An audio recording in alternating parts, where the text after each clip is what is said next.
Vamos a ver que comienza a grabar para Listo, dar Álvaro. actividad.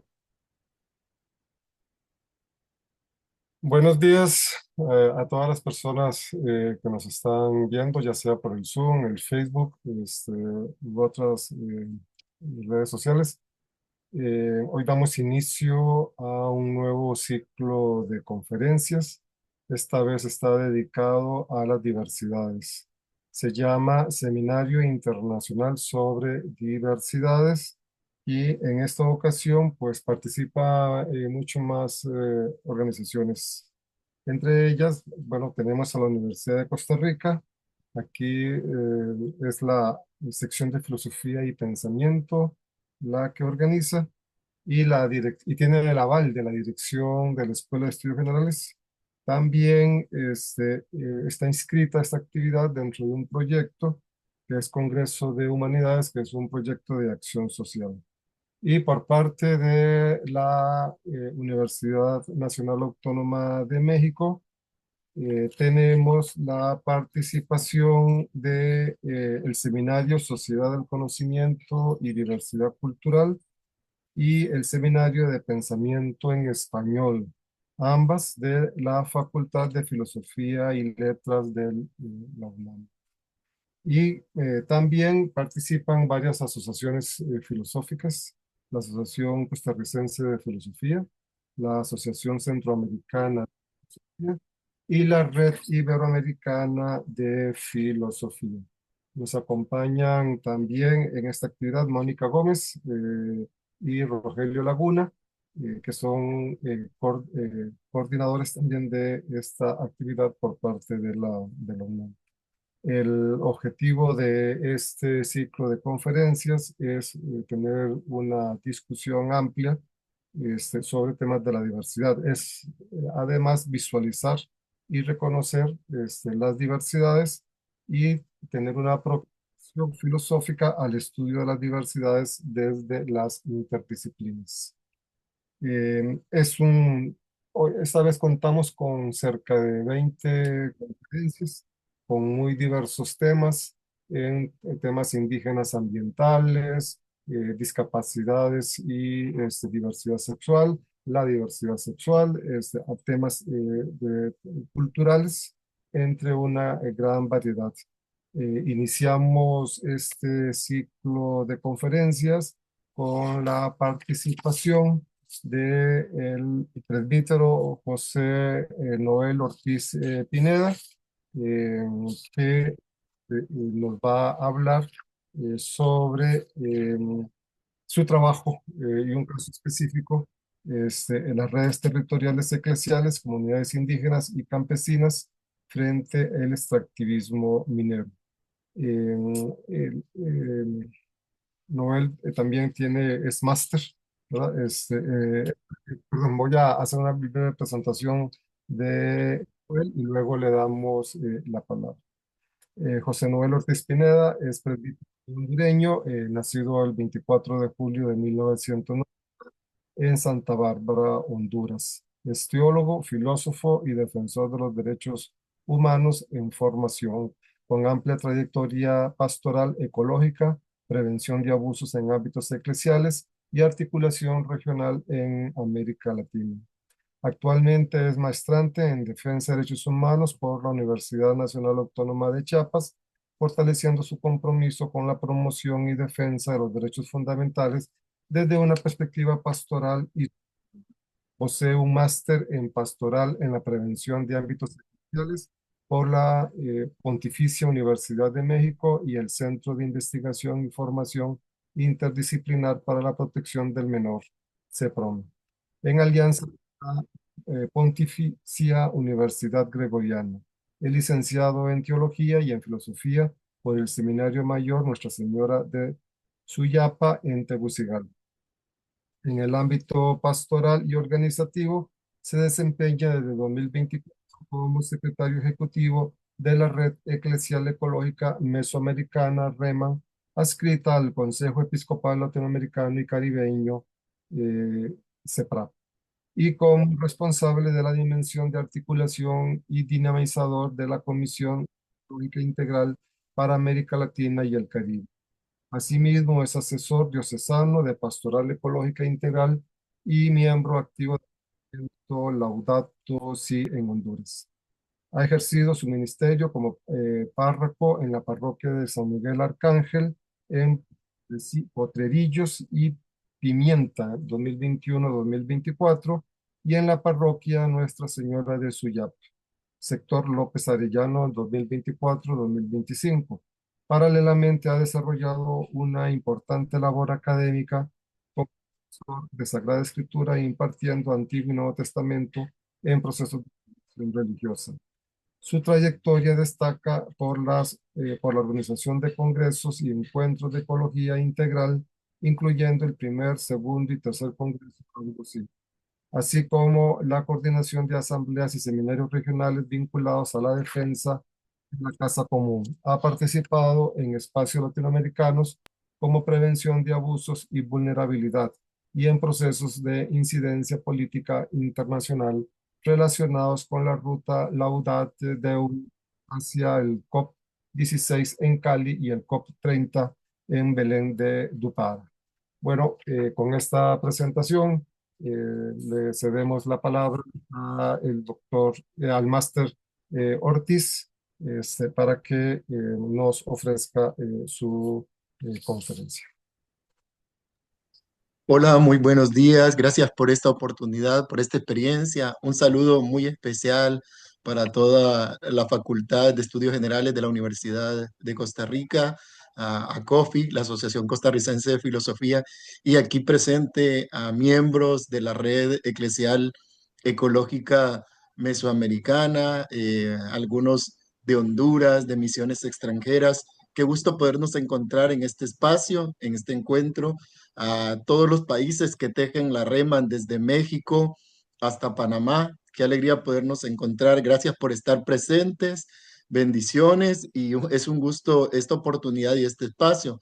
En un primer momento vamos a hablar sobre qué son las redes territoriales y eclesiales, cómo nacen, cuál es la fuente de inspiración, cuál es el documento de identidad de las redes eclesiales territoriales.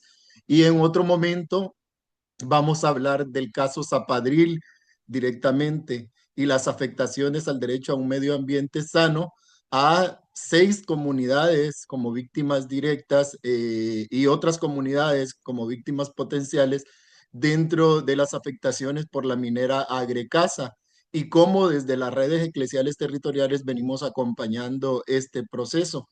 Dentro de la sala habrá quizás algún miembro directo del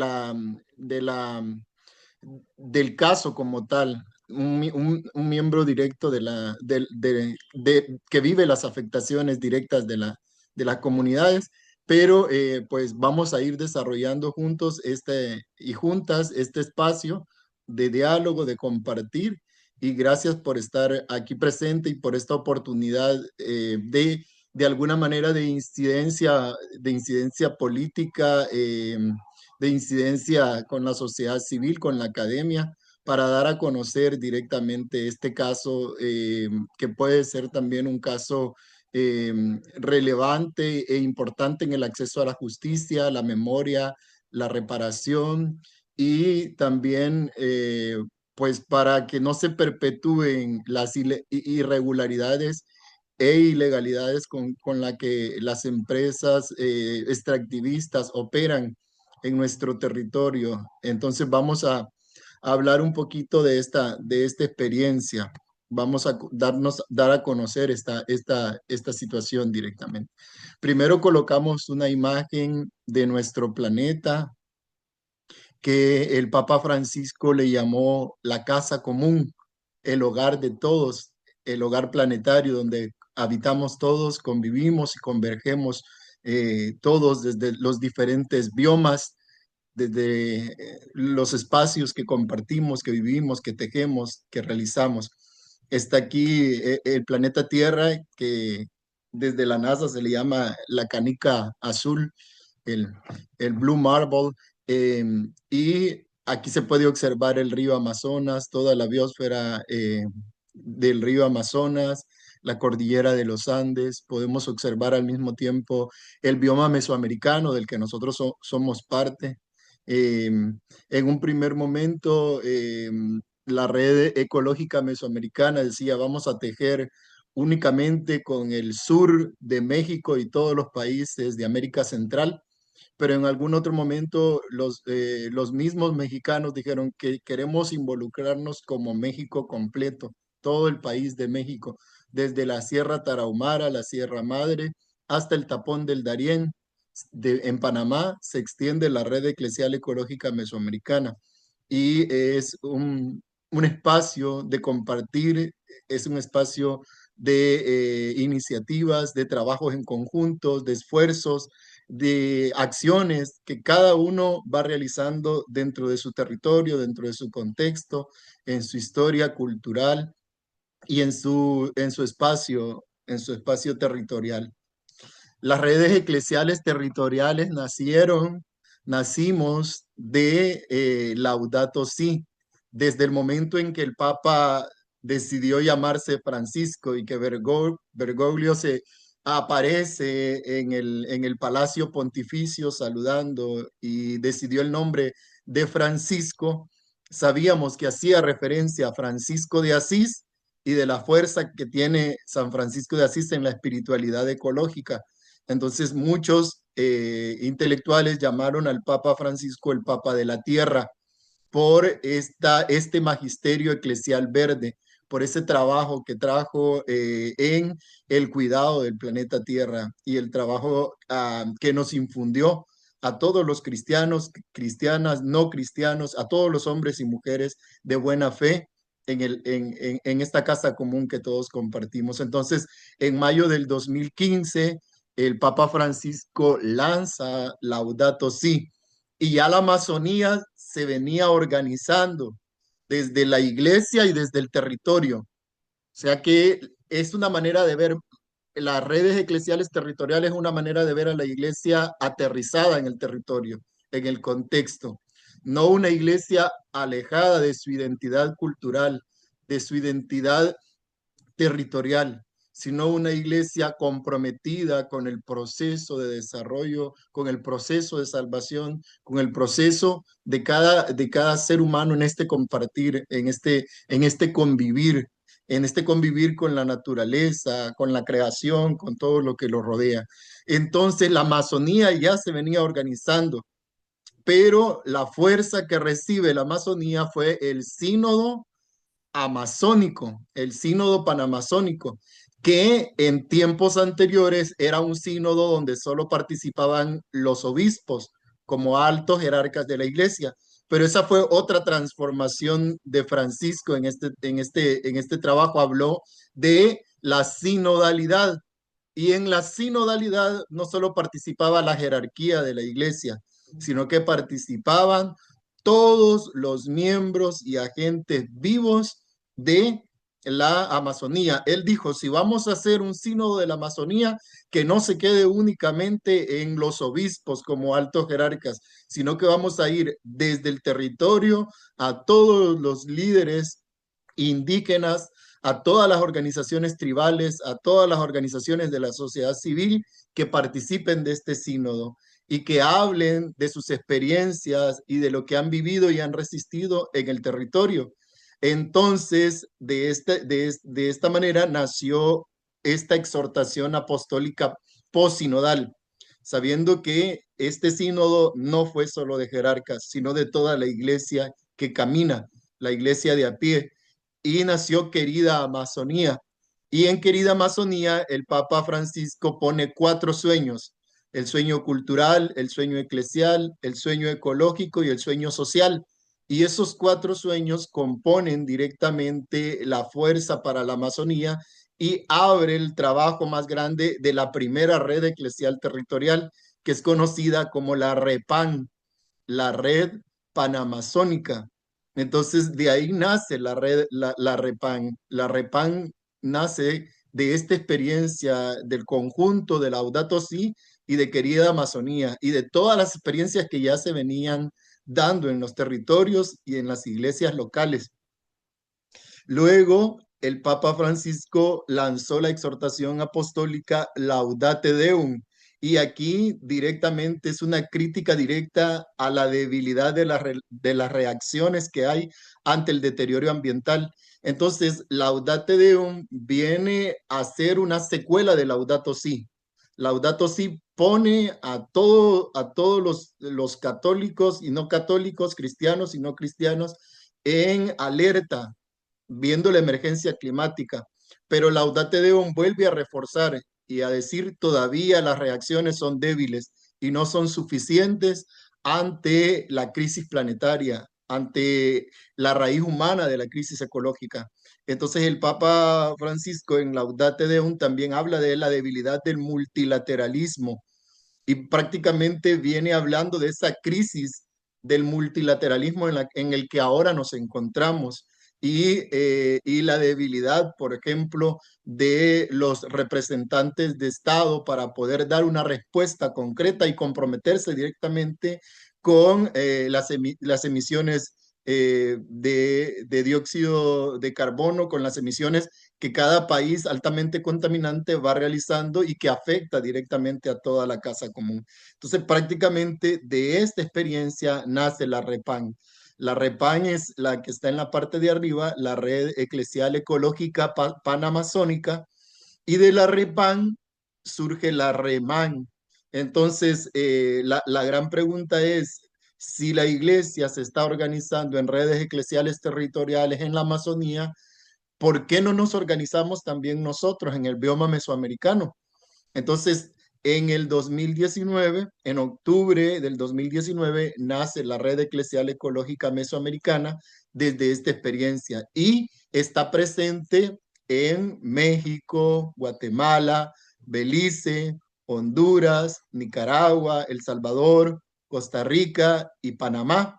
Entonces, estamos presentes en estos países y cada uno desde su experiencia, desde su convivir, desde sus acciones, va tejiendo la red, va tejiendo desde el territorio donde está, desde sus experiencias y desde sus carreras y desde sus profesiones se va comprometiendo también en este trabajo. Y de esta experiencia de la REPAN y de la REMAN nace la RECCHAC, que es una red en Sudamérica, la red del Gran Chaco y Acuífero Guaraní.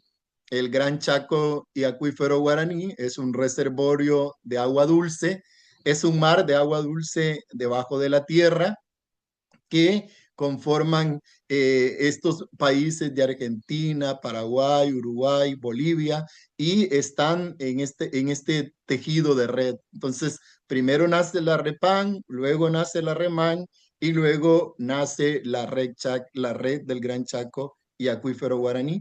Desde esta experiencia, la REMAN ha ido tejiendo y ha ido haciendo un documento de identidad, un decálogo de identidad que esta ha sido la reflexión propiamente el equipo coordinador bajo la dirección de Álvaro Salgado, que él está con nosotros hoy, y también está Marcela, también hay muchos rostros aquí vivos de las redes, hay coordinadores de países que están conectados aquí con nosotros, que les agradezco mucho esta participación.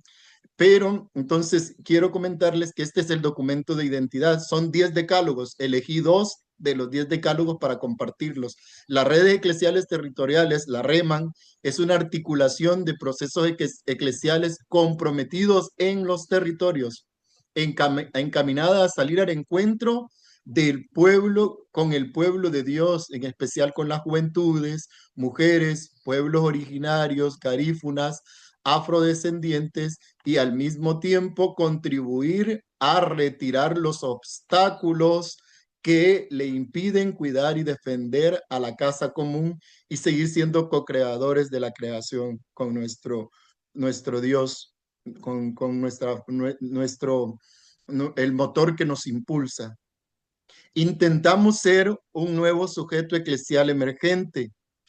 Las redes eclesiales territoriales son una nueva manera de ser iglesia, de estar presentes en el territorio. Somos una red de organizaciones y trabajos de base que están y acompañan, animan y forman comunidades, grupos, colectivos que en asamblea están llamados a incidir en la vida de la iglesia y el mundo para atenuar, mitigar y vivir en paz con la hermana madre tierra y detener la violencia, la criminalización de los defensores y defensoras y la muerte de los cuidadores y hacedores de esa paz. Sabemos que en 2024 vivimos el asesinato de un líder comunitario que se oponía a un megaproyecto, a un megacomponente en un parque nacional protegido en el Valle de la Juan Antonio López. Luego también un defensor de derechos de la paz en San Cristóbal de las Casas, en Chiapas, el padre Marcelo Pérez Pérez. Y así hay muchos testimonios de personas que se acercan a la red, que la red les acompaña, les acobija, les atiende, les abraza y que están viviendo situaciones hostiles en sus comunidades y en sus territorios. Y pues en la parte izquierda de la diapositiva les coloco parte de los países que van conformando el bioma mesoamericano en esta red eclesial territorial. Me gustaría poderles compartir directamente algo del caso que voy acompañando. El caso que vamos acompañando desde la red eclesial ecológica mesoamericana que se pretende presentar a la Corte Interamericana de Derechos Humanos es el incumplimiento del Estado hondureño a la normatividad y a los debidos procesos en materia ambiental, la violación al derecho a un medio ambiente sano en el Cerro Zapadril, en la montaña Zapadril. Propone impulsar una política pública integral, participativa y efectiva que garantice plenamente el derecho a un medio ambiente sano con el apoyo de la sociedad civil, la academia, por eso estamos en este espacio de academia, y las organizaciones basadas en fe.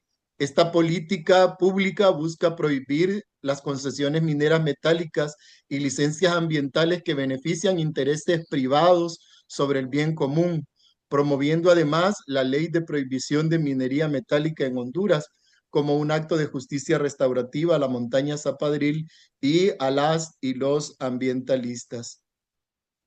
Vamos a comentar un poquito que esta es la cantera Zapadril. Era una montaña enorme, grande, hermosa. Alrededor de ella confluyen tres ríos, dos ríos y una quebrada. El río Medina, la quebrada Brisas de Tramade y el río Zapadril están alrededor de esta montaña que ha sido explotada. Esta es la fotografía de la cantera y alrededor de la cantera conviven seis comunidades. Conviven más comunidades, pero estas son las comunidades directamente afectadas porque la cantera colinda con las comunidades. Ustedes pueden ver en la parte superior de la fotografía cómo se ve una de las comunidades y cuando hay detonaciones o explosiones, porque es una mina a cielo abierto, entonces el ruido es fuerte, partículas de roca caen sobre las casas y se vive esta situación de zozobra, las explosiones fuertes causan daños psicológicos severos a los niños y toda esta situación compleja de las partículas de polvo, afectaciones directamente a la salud. Entonces, las comunidades que conviven en esta situación, en esta problemática socioambiental, son Brisas de Tramade, Zapadril arriba, Zapadril abajo, la Unión 1 y la Unión 2 y la 30 de enero. Estas son las 6 comunidades que viven este flagelo del extractivismo en Puerto Cortés, Honduras, en el sector Medina, a causa de la minera Agrecasa, agregados del Caribe. Les voy a contar un poquito de la exposición del caso y hacer referencia un poco a esta situación, cómo se origina el conflicto, el contexto en el que se da y vamos a compartir la resistencia comunitaria, cómo la comunidad se ha venido organizando, cómo ha vivido violencia y represión en este tiempo y los impactos ambientales comprobados y la resistencia actual y la crisis institucional. Entonces, para informarles que en el año 2003 comenzaron a llegar equipos de construcción a la montaña, empezaban a decir que había llegado trabajo para las comunidades, que se iba a impulsar un proyecto de trabajo y de desarrollo. Con esa situación subían miembros de la corporación municipal a la montaña Zapadril a hacer estudios respectivos sin que la comunidad se enterara o conociera directamente del proyecto. La empresa Agregados del Caribe llega a la región y ha ocasionado impactos negativos graves alrededor de la montaña Zapadril. Desde el año 2003, la presencia de Agrecasa ha deteriorado considerablemente el entorno natural y social, afectando el agua, la biodiversidad, la salud física, psicológica y emocional de las comunidades cercanas, a pesar de las denuncias y de las irregularidades que rodean la licencia ambiental emitida por la Secretaría de Recursos Naturales y Ambiente, que en sus siglas se conoce como CERNA, y el otorgamiento de permisos de operaciones sin el debido proceso y la regulación ambiental. El 27 de mayo de 2005, la CERNA, la Secretaría de Recursos Naturales y Ambiente, otorgó la licencia ambiental a Agrecasa bajo la resolución 239-2005. La última licencia otorgada fue mediante la resolución 0175-2019, el 30 de enero del 2019, extrayendo material petro, arena y grava, aunque hay indicios y notas periodísticas que podrían al mismo tiempo estar extrayendo metales preciosos de la montaña. Este material pétreo es acarreado y es llevado a los Estados Unidos de Norteamérica. El derecho minero fue otorgado por Ingeomin, el Instituto de Geología y Minas, por tiempo indefinido. Fue otorgado el derecho minero para un área de 1.000 hectáreas, y esa área de 1.000 hectáreas ha sido superada completamente, como se puede observar en la imagen anterior. Eh, por otro lado, se, se otorgó la resolución 2023 de la Secretaría de Estado de Despachos de Defensa Nacional, donde se otorga el permiso para la compra y traslado y almacenaje y el manipuleo y el uso del material explosivo ANFO, amonio de nitrato, por sus siglas en inglés ANFO, el cual es facilitado para la explotación a cielo abierto de la montaña. Las vibraciones generadas por las explosiones han causado la erosión del suelo, daños a las viviendas cercanas de la cartera Zapadril, violentando el derecho a la vivienda. Además, el ruido de las explosiones, las radiaciones han provocado agresiones físicas, psicológicas a la población, especialmente a niñas, niños, personas con discapacidad, personas de la tercera edad. Las oposiciones al proyecto se hicieron sentir de parte de las comunidades desde el primer momento, en una lucha a favor del medio ambiente sano liderada por los profesores René Dimas Alemán y Rodolfo Valenzuela. Ambos han fallecido. El profesor René Dimas Alemán fue asesinado en la puerta de su casa cuando se dirigía a su trabajo, a la escuela, y como una manera de silenciar la lucha.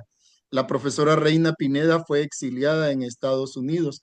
El profesor Rodolfo Valenzuela murió ya adulto mayor, pero también vivió el secuestro de su hija por parte del crimen organizado, y luego regresaron a su hija habiendo sido abusada y con amenazas de que debía silenciarse en la lucha contra la empresa minera Agrecasa. Debido a estos hechos ocurridos entre el 2005 y el 2009, marcado por el golpe de Estado, la lucha en contra de la empresa Agregados Agrecasa se debilitó, y la empresa continuó operando bajo la omisión y la aquiescencia del Estado de Honduras. El 19 de diciembre de 2023, ya en nuestras fechas más recientes, se registra el fallecimiento de la ciudadana Dayana Paola Valdivieso Velázquez, quien fue víctima de un atropellamiento dentro de las instalaciones de dicha empresa, provocado por una volqueta que le causó politraumatismos en el abdomen y en el cráneo. A raíz de este accidente fatal de trabajo, el 15 de enero del 2024, la Unidad de Ambientes y Seguridad de Ingeomin del Instituto de Geología y Minas emitió un informe técnico y un adendum contra la empresa Agrecasa por haber incumplido las medidas de seguridad. La empresa Agrecasa agregó que Dayana Paola era subcontratada y que no tenía responsabilidades. Pero cuando se firma el adendum y el acuerdo con Ingeomin, Ingeomin le recuerda que ellos son responsables directos por todos los empleados que trabajan dentro de la mina y de esa manera se suspende el permiso de operaciones a la empresa. Aún así, la empresa continúa operando. Ingeomin, el Instituto de Geologías y Minas, el 8 de mayo del 2024, en una fecha más reciente, en los folios 6257 al 621 del tomo 31, determina la procedencia de la suspensión de las actividades de la minera Agrecasa. Eh, y la suspensión implica únicamente por un año. Es la suspensión únicamente por un año y a la posibilidad de volver en un año a renovar sus operaciones. Las comunidades organizadas ahora, nuevamente, indignadas por todo lo que ha pasado, han pasado ya 20 años de las operaciones, la montaña está devastada, las casas están devastadas, la salud física, psicológica y emocional de las personas también se ve afectada y las comunidades deciden organizarse. Entonces se organizan en una protesta a la altura del Boulevard CA5 en dirección al puerto el día 8 de mayo del 2024, debido a que la empresa Agrecasa continuaba operando pese a haber sido suspendida de sus labores por un periodo de un año. Durante la manifestación, los pobladores fueron desalojados mediante el uso desproporcionado de la fuerza.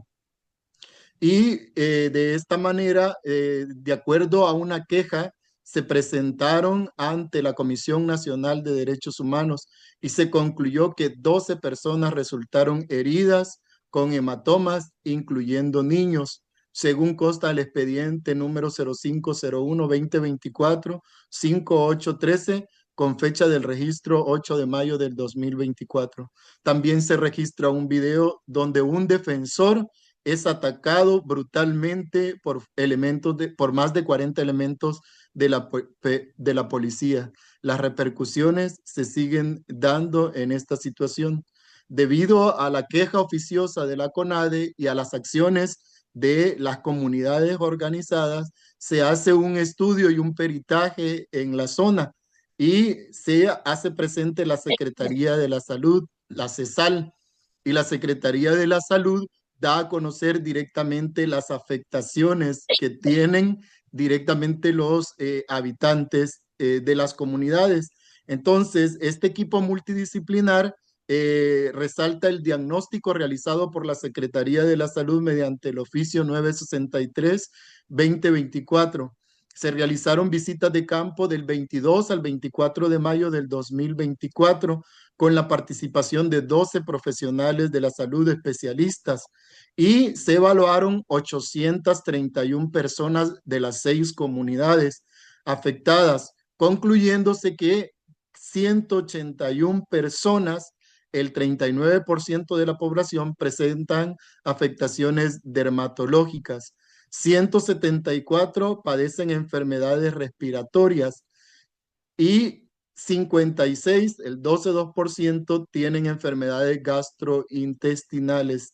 El 26 personas presentan problemas auditivos. De estas 181 personas que fueron, 831 personas que fueron causa de estudio por parte de la Secretaría de la Salud.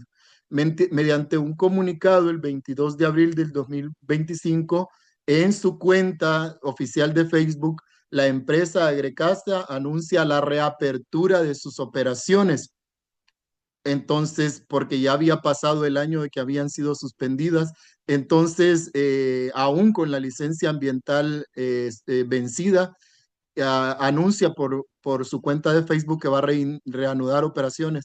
A esto, las comunidades se organizan en el campamento René Dimas Alemán, organizan un campamento digno, René Dimas Alemán, y desde ahí empieza una resistencia instalada directamente en un campamento en la vía pública afuera de la entrada de la empresa Agrecasa.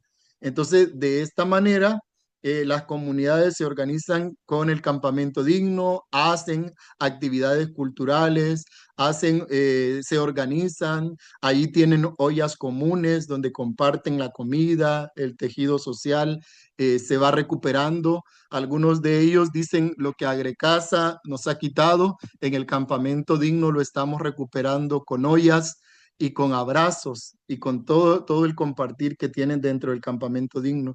Sin embargo, han querido ser desalojados por el uso de la fuerza de este campamento. El día 22 de abril, el día 22 de abril, la empresa hable que hace alusión que va a reaperturar. Entonces, en esa misma situación, las comunidades se organizan. Pero para un intento de silenciarlos, eh, 11 compañeros y una compañera que están en el campamento bajo la causa 24225 del Juzgado Seccional de Letras, son acusados directamente por la empresa Agrecasa bajo el delito de usurpación en prejuicio de Agrecasa, aunque el campamento se encuentra fuera de las instalaciones de la empresa minera. El 5 de enero del 2026, los 11 compañeros y la compañera se presentan al Juzgado de Letras de Puerto Cortés en representación legal. Asiste con ellos el Movimiento Amplio por la Dignidad y la Justicia y el Bufete de Justicia para los Pueblos, acompañando la lucha también de las comunidades. La jueza Tania Vanessa Mejía, mediante la audiencia de imputado, en el expediente 242-2025, resuelve que la presentación de los imputados, que el Juzgado Seccional de Letras una vez al mes deben presentarse a firmar, debiendo dejar constancia de su presentación en el libro de control de juzgados, y la prohibición de concurrir a determinados lugares, entre paréntesis, empresa Agrecasa. Se le advierte a los encartados de que el incumplimiento de dichas medidas son de carácter obligatorio, ya que de lo contrario que se les revoque por otras medidas más gravosas. Entonces, esta es la situación, el impacto, se violenta el derecho a defender derechos también por parte de las autoridades locales y de las autoridades competentes a las comunidades. Honduras tiene altos niveles de concesión minera. En Honduras existen 432 mineras. La mayoría, o por decirlo casi todas, trabajan bajo irregularidad. No hay una supervisión directa. Hay concesiones mineras que abarcan más de 400,000 hectáreas, de las cuales el 61% son mineras no metálicas y el 32% son mineras metálicas que usan el mercurio, que deteriora directamente la salud de las personas, reflejando una fuerte orientación hacia la explotación de los recursos naturales, de los bienes comunes, de los bienes de la naturaleza. El crecimiento económico en Honduras está basado también en el extractivismo.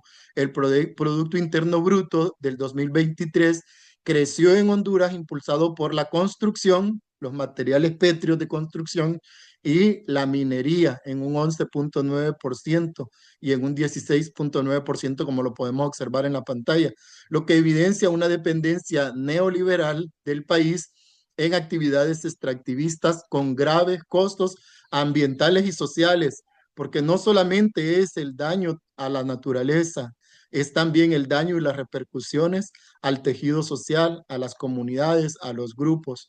Las violaciones sistemáticas a derechos humanos en los territorios son evidentes y se han podido comprobar.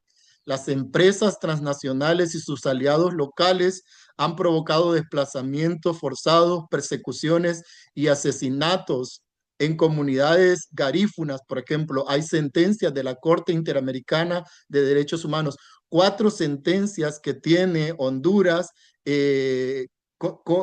a favor de las comunidades garífunas en el litoral atlántico. La última fue la semana pasada, el caso de Cayos Cochinos versus Honduras, los garífunas de Cayos Cochinos. Y ya se había dado Punta Piedra, y ya se había dado Triunfo de la Cruz, y todas estas violaciones que viven nuestros hermanos garífunas y pueblos originarios en Honduras. El caso de San Juan y el caso de Río Blanco, de Berta Cáceres, que recientemente ha cumplido 10 años de su siembra, de su asesinato, y el caso Guapinol, el caso de Juan López, que lo citaba anteriormente.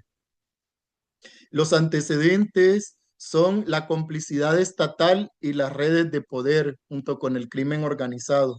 La corrupción institucional, la falta de consulta previa e informada, la represión policial y militar evidencian un modelo estructural y, por así decirlo, sistemático de violación de derechos humanos, donde la participación de actores estatales y empresariales se unen al crimen organizado.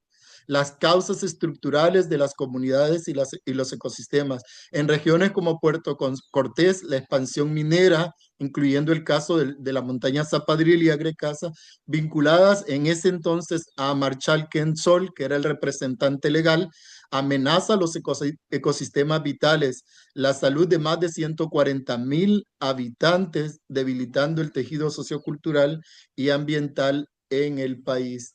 Como víctimas directas se identifican en primer momento la montaña Zapadril, que ha sido explotada, sus cuencas hidrográficas, los dos ríos y la quebrada, conforme a la opinión consultiva 3225 de la Corte Interamericana de Derechos Humanos, la degradación implica una violación al derecho a la vida, a un medio ambiente sano para las comunidades.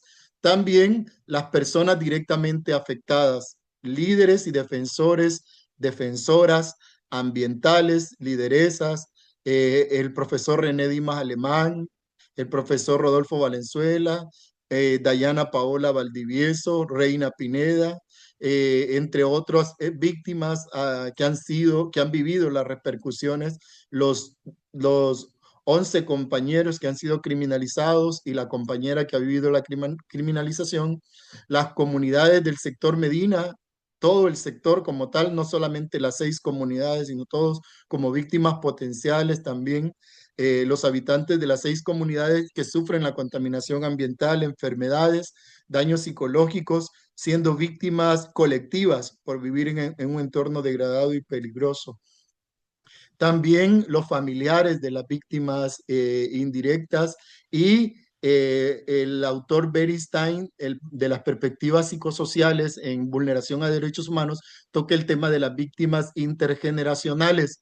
O sea, también las generaciones que van a vivir en esas comunidades ya van a nacer con las afectaciones directas por la explotación de la montaña Zapadril, y las víctimas indirectas acompañantes, las organizaciones como el Movimiento Amplio por la Dignidad y la Justicia, que ha acompañado directamente junto con la Red Eclesial Ecológica Mesoamericana, que vamos acompañando este trabajo en las zonas.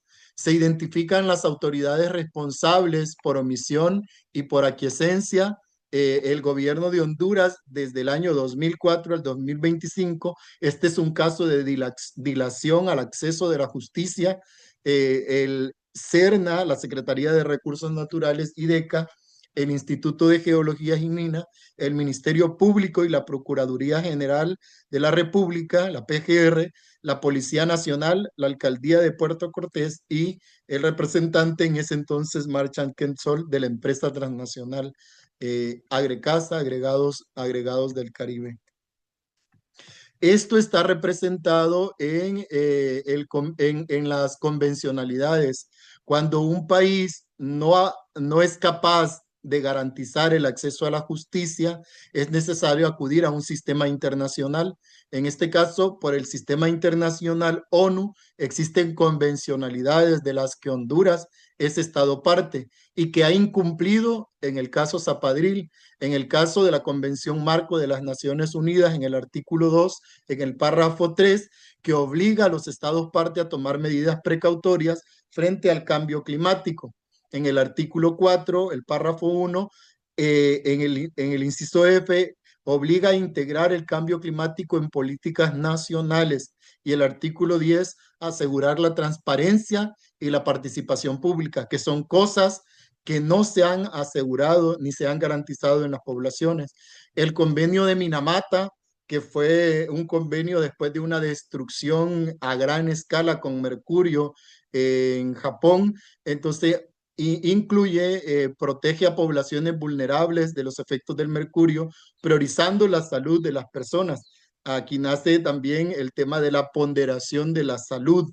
La salud prima sobre otro derecho. La vida es un derecho inalienable e insustituible y no debe de estar por encima de otros derechos o derechos privados de empresas privadas.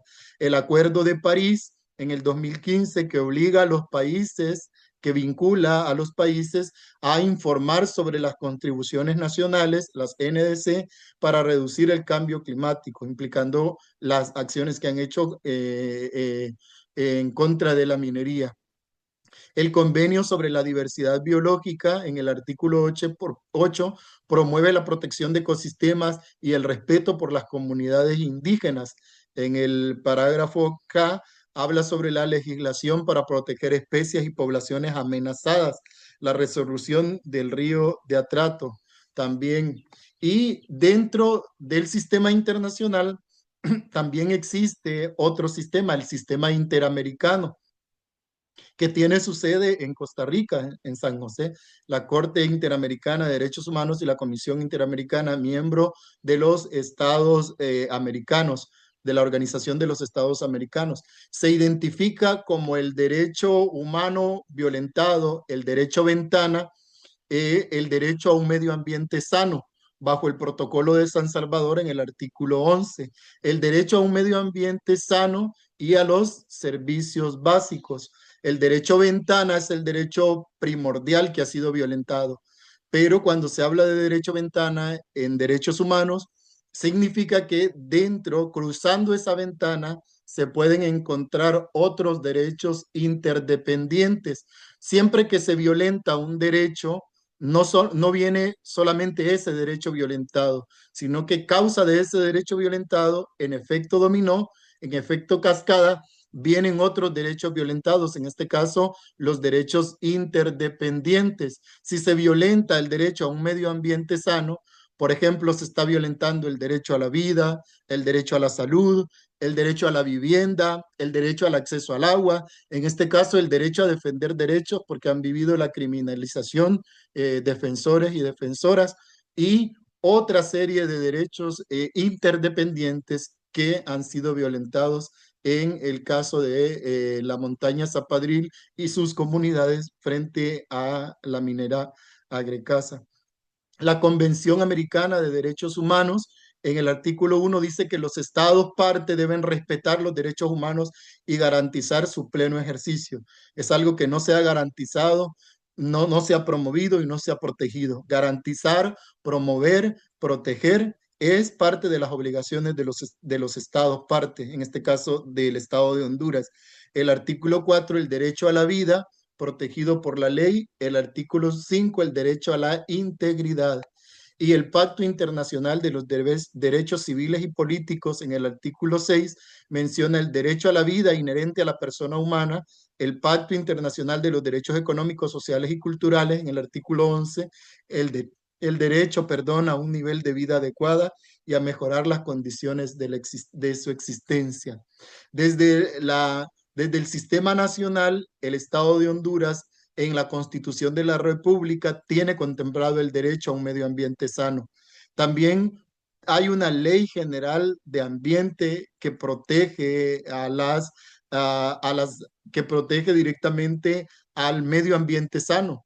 El reglamento del Sistema Nacional de Evaluación de Impacto Ambiental, el reglamento de la salud ambiental, la Ley General de Minería que contempla que no se deben otorgar concesiones mineras donde hay reservorios de agua.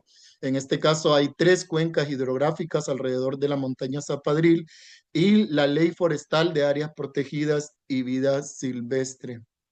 La Constitución de la República y todas estas acciones. La fotografía que pueden observar es parte de una manifestación en las afueras de la Secretaría de Recursos Naturales y Ambiente para exigir diálogo con las autoridades correspondientes. Las comunidades han hecho directamente acciones para poder frenar esta destrucción. De esta manera, les doy gracias por su atención. Esta fotografía es en las afueras del campamento. Hay algo bien interesante de la fotografía que ustedes pueden observar. La mayoría de las que participan son mujeres, son las que viven más el efecto directamente de la contaminación por enfoque de género, viven esta situación. Entonces, ellas están allí en la vanguardia del campamento, ya son el rostro directamente femenino del campamento. Los hombres llegan por la noche cuando ya llegan de trabajar y se unen también al campamento, pero en el día son las mujeres, niños, los que están en las afueras del campamento. Directamente estas son las afueras de Agrecasa y las acciones directas que las comunidades han tenido que hacer. Muchas gracias por su atención. Gracias por este espacio, que podamos abrir espacios de diálogo, de comunión y de participación. Muchas gracias. Sí, muchas gracias, Noel. Interesante el trabajo que ustedes realizan. Nos alegra poder haber colaborado un poquito con el trabajo que ustedes realizan. Ya la Asociación Costarricense de Filosofía y la Asociación Centroamericana de Filosofía han firmado pronunciamientos y hemos publicado algunos pronunciamientos en ASUR, Revista Centroamericana de Filosofía, y hemos estado en contacto. Nos gustaría poder hacer más, pero bueno, no sé cómo. Usted ya nos dirá. Luego, en Costa Rica también han habido asesinatos, ¿verdad? Y ha habido impunidad de años de ambientalistas, de ecologistas que han sido asesinados en el país y que nunca hubo solución a esos casos de asesinato. Y obviamente hay muchas amenazas y hay mucho persecución a los defensores del ambiente, a los cuales deberíamos apoyar, y esperemos que este espacio también promueva esa solidaridad. Bueno, pasamos ahora a un proceso de preguntas, consultas, opiniones, a las ideas expuestas por Noel. Ay, bueno, yo no he puesto la manita, pero nada más comentar. Gracias, Noel, tan interesante. Bueno, es impactante tu charla. Y estuve siguiendo la parte con la que comenzabas de Francisco y luego cómo vas avanzando en lo que ocurre, ¿no? Pues en la realidad. Pero para no tomar mucho tiempo, quería preguntarte justo con lo que cierras, que es la cuestión de género. Y te iba siguiendo y yo estaba esperando como, o sea, como ibas anunciando cosas pues muy, muy graves, ¿no? Que padecen las mujeres. Em, y hay algo que se puede hacer específicamente en el tema de género, porque, o sea, las mujeres son las que sufren pues los abusos, la contaminación, eh, como toda la injusticia, el miedo que pasan, el dolor que pasan. No quiero decir que los demás no, pero tengo o sea, con la charla y haciéndome una idea más o menos, pues parece que son las mujeres y los niños y niñas, y no sé si esa es la comprensión correcta y si hay algo específico que se puede hacer en ese sentido para protegerlas. Gracias, Mónica. De hecho, estoy viendo la sala y la mayoría son mujeres. Ajá, ajá. Sí, Bueno, también hay hombres, pero bueno, está Rafael Villalobos, por ejemplo, sí, pero sí, ya estoy Mario, checando sí, también y sí. somos una gran cantidad de mujeres. Ujú, Sí, y está presente también dentro de la REMAN la mujer que es parte del eje temático de mujeres, que va coordinando el eje temático de mujeres, una mexicana de Puebla, Paula, y claro. allí entre ellas van tejiendo, van conociendo historias, compartiendo, y directamente las afectaciones de género son reales y son directamente a la población, mujeres, niños y niñas, porque son los que pasan más tiempo alrededor de la mina. Los hombres salen a trabajar. Ujú, Recordemos que es una comunidad campesina y obrera. Entonces, una comunidad campesina y obrera, el hombre sale a trabajar, las mujeres se quedan con los niños y niñas, los niños van a la escuela, viven el peligro de estar en una casa donde la casa está completamente partida en dos por las detonaciones de la mina, donde no ha habido deseos de reparación. Si se contamina el agua, las mujeres en casa usan más el uso doméstico del agua, sobre todo por este contexto, ¿verdad? Y luego, si pasas más tiempo exponiéndote alrededor de la mina, pues las afectaciones directas van a ser a las personas. Inclusive las fotografías que tienen, que hay documentadas para comprobar las afectaciones, hay muchas afectaciones sobre la piel de los niños, porque la piel de los ajá, niños es más sensible a este tipo de radiaciones. Entonces, sí, y desde este enfoque es mejor abordarlo porque la comisión actúa con mayor rapidez.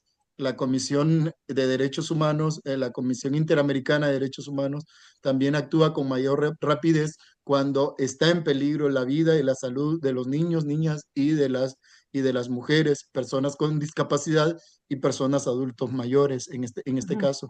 Entonces, ujú. por eso también es importante enfocarlo desde este punto de vista y darle este enfoque directo. Sí. Pues Ujú, te felicito, bueno, por la charla y por la labor que haces. Muchas gracias. Bueno, y también nada más lo que mencionabas, Chiapas. Este, tengo una colega del seminario, y ya con esto cierro para no acaparar la palabra, que estuvo trabajando ahí con cuestiones de migrantes y refugiados en una ONG. Y ujú. también la información que nos daba en una exposición era valiosísima de la labor que se hace en las condiciones tan difíciles y de tanto dolor y de tanta vulnerabilidad, ¿no? Te agradezco mucho Gracias. y te felicito Gracias, mucho. Mónica, pero Gracias. no me quisiera tomar las atribuciones, ya realmente es la labor que hacen todos los que están aquí, los rostros que están aquí, los nombres que están aquí, son mujeres que trabajan en el territorio, que llevan Mm, talleres réplicas, que llevan organizaciones, que llevan trabajos de base, que llevan ujú, misiones. Hay una chica aquí de Filipinas que trabajó en la Repán, en la Amazonía, y luego ujú, vino a la Remán a ayudarnos y a mover el trabajo de la Remán y cada uno realiza su función desde, este es lo interesante de la red ujú, ujú. territorial. Cada uno va haciendo su nudito y va tejiendo desde lo que puede y desde donde está, su Sí. Sí, trabajito de hormiga. Sí, sí, sí, bueno, discúlpame, no quería decir que solo tú, sino toda la red Sí, que teje, ¿no? Que me corrijo. sí, Mónica, gracias. Importantísimo, sí. Y entonces mi reconocimiento a todas. sí. Gracias. Voy a leer algunos comentarios que están en el chat para que queden expresados en el Facebook. Eh, Hola, saludos. Es Juan López.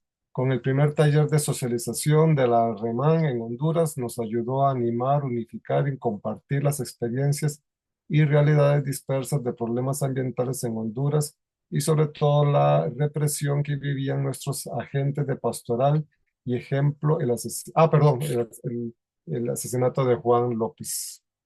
Es un iPhone, no dice quién es, ¿verdad? El Elisania Mata. He luchado muchos años por las nacientes, ríos y cerros que no talen árboles, por las quemas de cañales y que han amenazado y me han amenazado de que me van a cortar mi cabeza si no dejo esta lucha. Pero sigo adelante. Yo he dicho que mientras mi cabeza siga sobre mis hombros, seguiré luchando. Muchas gracias. Susan Hernández, paz y bien, muy buena la información. Les animo que nos unamos a apoyar al Campamento Digno, profesor René Alemán y luchadores del cuidado de la casa común. Eh, por aquí, pero aquí en Honduras ha estado difícil que firmen y ratifiquen el acuerdo de Escazú. Yo le digo que en Costa Rica tampoco ha firmado el acuerdo de Escazú, ¿verdad? Siendo tan ecologista y con la imagen que tiene, ¿verdad? Aún se niega también a firmarlo. Y en la COP30 Honduras firmó una carta para la venta de carbono y de eso nadie habla. Eso lo dice Ana Lourdes Urrutia, ¿verdad? Habrá que investigar. Bueno, esos son, bueno, Claudia, bueno, vamos a ver, Rosa Leticia dice muchas gracias, Padre Noel, excelente exposición, saludos.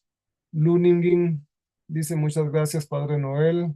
Claudia Arellana, excelente presentación de la problemática que vivimos en nuestro país, bien argumentada.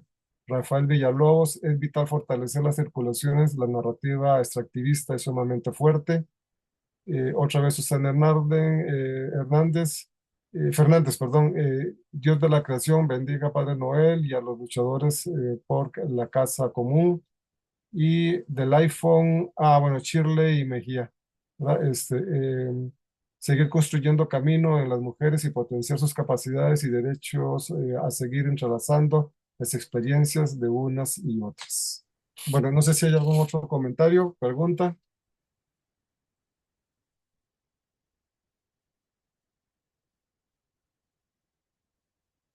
Bueno, sí, Francisco Espino. Sí, buenas. Un saludo fraterno desde Panamá, como miembro de la REMAN del capítulo de Panamá. No es diferente lo que la Corte Internacional de Justicia ha manifestado. Panamá es un país también que ha confrontado la minería y que hemos estado al pie de que Panamá no es un país minero.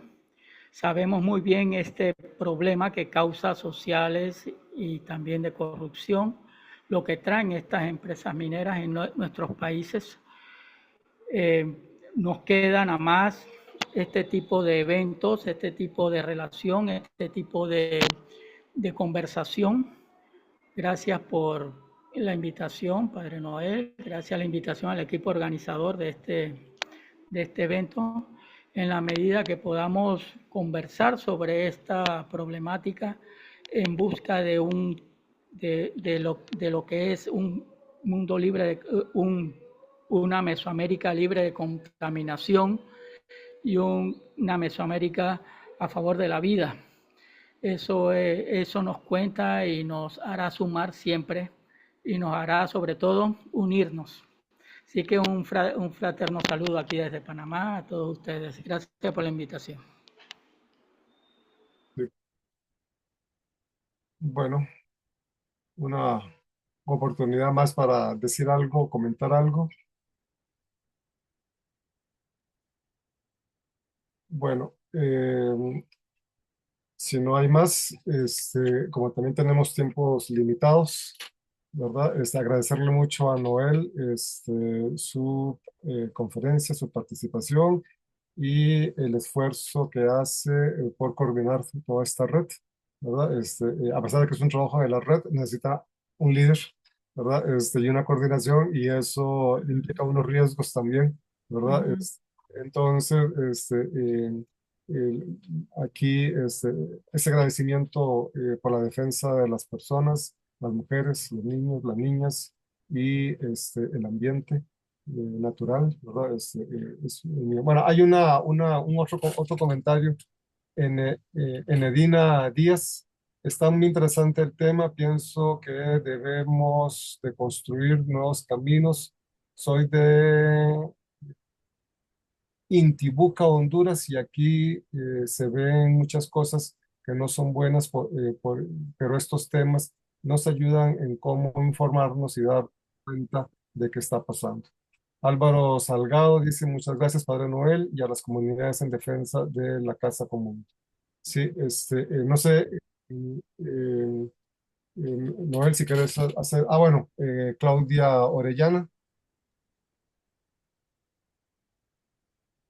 no se le escucha, Claudia, tiene que... Ahorita, perdón. Me interesó mucho la pregunta que hizo Mónica, ¿qué se puede hacer por estas mujeres? Porque realmente en el campamento Agrecasa, si ustedes se fijan Ujú, en la foto, la mayoría son mujeres. Yo he ujú, estado preocupada y ver la manera de conseguir que se les hagan evaluaciones médicas, estudios a las mujeres que han vivido por años expuestas a tanta contaminación eh, que hay en el sector. Me preocupa por lo del cáncer, que más adelante se va a poder ver que la mayoría, la mujer es lo primero, o la infertilidad, que se da a raíz de tanta contaminación que está saliendo de eso, de esas minas que está contaminando el agua. Allí los ríos, el agua es gris, el plomo corre y a raíz de que ha estado el campamento Agrecasa enfrente de los portones y que todo, ya llevan como 9 meses o un año, creo que van a cumplir un año, o ya cumplieron. Eh, el agua, hace poquito los muchachos del campamento le fueron a tomar un videíto al río y el agua ha cambiado de color. Pero si no se para este proceso de esta mina, esto va a continuar. Ahorita ya está clara de nuevo, pero anteriormente atrás y 20 años atrás, como dice el Padre Noel, estas mujeres han estado expuestas a esta contaminación. Entonces, ujú. no sé de qué forma, Mónica, podríamos conseguir apoyo para que se les hagan estudios médicos a las mujeres. Sí, ¿Me preguntan a mí? sí, Bueno, no, yo preguntaba más bien. nada, O sea, yo, quien habla ya se compromete. no, ya sé. No, bueno, sí, o sea, tendríamos que buscar recursos para eso, ¿no? Porque pues no tengo recursos para mandar estudios médicos a las mujeres. O sea, em, quiero decir, claro, yo pregunto cómo se les puede ayudar y me dicen una respuesta así de concreta y claro, me veo rebasada de no tengo presupuesto para mandar a hacer estudios médicos. ¿O cuánto sería el presupuesto? Esa sería como la siguiente pregunta, ¿no? Eh, y bueno, podría buscarlo.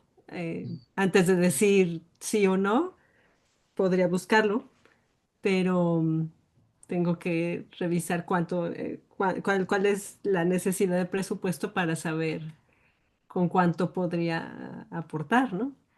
Sí, claro. No, me preguntaste, entonces dije yo, porque sí, Sí, de claro, manera, porque realmente como mujer me preocupan las mujeres de ese sí, sector, claro, como sí, mujer. claro. Yo creo que todas aquí en la reunión estamos viendo, somos mujeres, pues la mayoría, usted, el padre lo dijo, Ujú, ujú. preocupante que estas muchachas en algún futuro, las niñas, no vayan a poder no a tener familia por la Sí, contaminación claro. que han vivido por Ujú, tanto tiempo, sí, desgraciadamente sí. a la luz y a los ojos de nuestras autoridades de salud y de todo. Están los dictámenes, pero están haciendo oídos sordos a estos llamados. Como país, pues pedimos siempre el apoyo a organizaciones internacionales porque creemos y creemos y lo hemos visto. Unidos en red, vamos a ser fuertes. Unidos como Sí. país de América, de toda América, vamos a ser fuertes y vamos a poder encontrar apoyo mutuo también. Ujú, ujú. Bueno, Gracias. Muchas gracias. voy a darle la palabra para que todos puedan hablar a Álvaro Salgado y luego a Ana Lourdes. Es que no termino de ver el nombre. Solo dice Ana Lourdes, pero tampoco veo en qué, cómo se apellida. Álvaro. Sí, pues muchas felicidades por este evento. Yo quiero recalcar la importancia de contar estos casos, narrarlos, pero no como casos aislados, sino son casos de toda la REMAN, de una red que tiene que tener la capacidad de incidir en las instituciones, tanto nacionales como hemisféricas o internacionales, porque estamos en un momento difícil de la historia. Pareciera que los derechos, los acuerdos, las convenciones, los tratados para proteger la niñez, las soberanías, eh, están siendo pisoteados, ¿no? A nivel internacional. Entonces, ¿cómo estos casos tienen que ser casos de toda una red eclesial ecológica que podamos incidir en red y no solamente vivir casos aislados? Entonces, la importancia de este aporte del Padre Noel, de poner los derechos como algo que se tienen que ponderar y que las instituciones tienen que tomar en sus manos la defensa de la vida y los derechos de la naturaleza. Muchas gracias. Ana Lourdes. Sí, muy buenos días. Yo pertenezco a lo que es a la Pastoral de la Salud de la Iglesia Católica de la Diócesis de La Ceiba. Con respecto a lo que la compañera Claudia preguntaba, yo sugiero que pueden hacer una solicitud a la CESAL para que pueda ayudarles a hacer los exámenes médicos de todas las personas que están en estas circunstancias, en los distintos campamentos incluso. También, en un dado caso, lo que sí se solicitaría es conseguir la economía para pagar algunos estudios. Por ejemplo, en la diócesis de La Ceiba, en San Pedro Sula, y si mal no recuerdo, Tegucigalpa, se encuentra la Pastoral de la Salud, en donde hay una red de médicos que a veces nos ayudan con unas consultas gratuitas. Entonces, desde la iglesia misma podrían los compañeros averiguar si en las diócesis de ellos pueden apoyar desde esa parte para conseguir pues eh, la parte médica de los compañeros que están en los campamentos. Gracias, es una sugerencia. Buen día. Bueno, un último comentario ya para cerrar. Leo, de Álvaro Salgado, que me parece que es un buen cierre, no dejar de hablar de derechos humanos y de la naturaleza. Bueno, Noel, te cedo la palabra ya para cerrar. Bien, muchas gracias a todas y a todos por este espacio de compartir, este espacio de reflexión, de análisis. Pues el caso se va a presentar, si Dios así lo permite, con ayuda del Movimiento Amplio por la Dignidad y la Justicia en Honduras y por la Red Eclesial Ecológica Mesoamericana a la Comisión Interamericana de Derechos Humanos. La comisión lo pasa a la Corte por dilación de justicia en el caso de Honduras, a pasar ya más de 20 años sin acceso a la justicia por parte de las comunidades y esperando que haya una resolución de la Corte, una sentencia directamente contra Honduras por no haber llevado el debido proceso y la aplicación de la normatividad que implica la regulación de la minería. Y no solamente es ganar un caso, sino más bien tener acceso a la justicia, creer que la justicia es posible y que la injusticia puede ser vencida, la impunidad, y se pueden crear mejores formas de gobernanza en nuestros territorios, en nuestros espacios. Entonces, desde ahí, el dictamen de salud se hizo a 831 personas. Ahora se puede hacer otro dictamen con enfoque de género, pero el mayor logro es que se logre una sentencia directa de la Corte Interamericana de Derechos Humanos. Ustedes están en Costa Rica, si tienen algún contacto con personas de la Comisión Interamericana o de la Corte, háblenles del caso. Si conocen el Consulado de Honduras en Costa Rica, hablen de este caso en esta situación. Por eso es importante este espacio de reflexión, de análisis y de diálogo, porque nos abre muchos caminos a nivel internacional.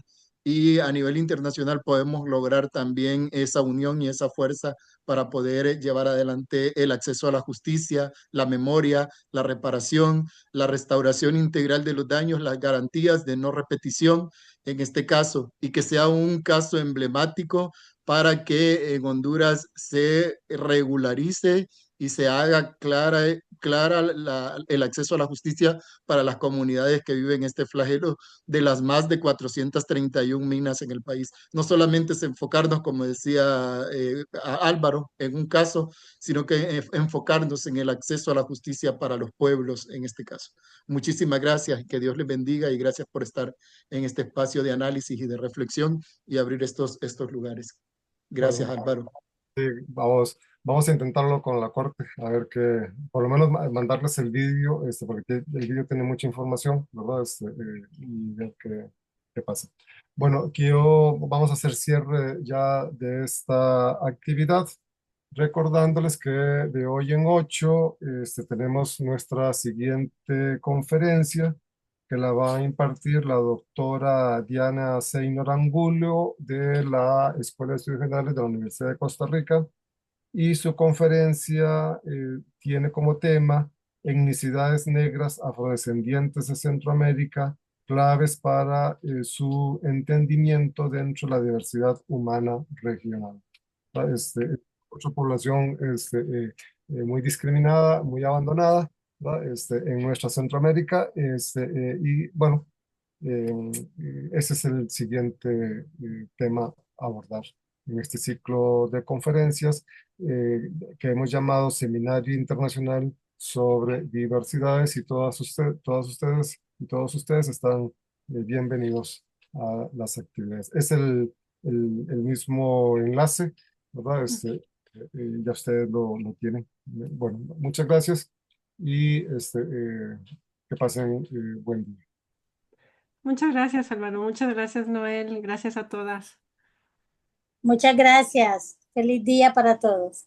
Bueno. Igualmente. Gracias, gracias igualmente. Bendiciones.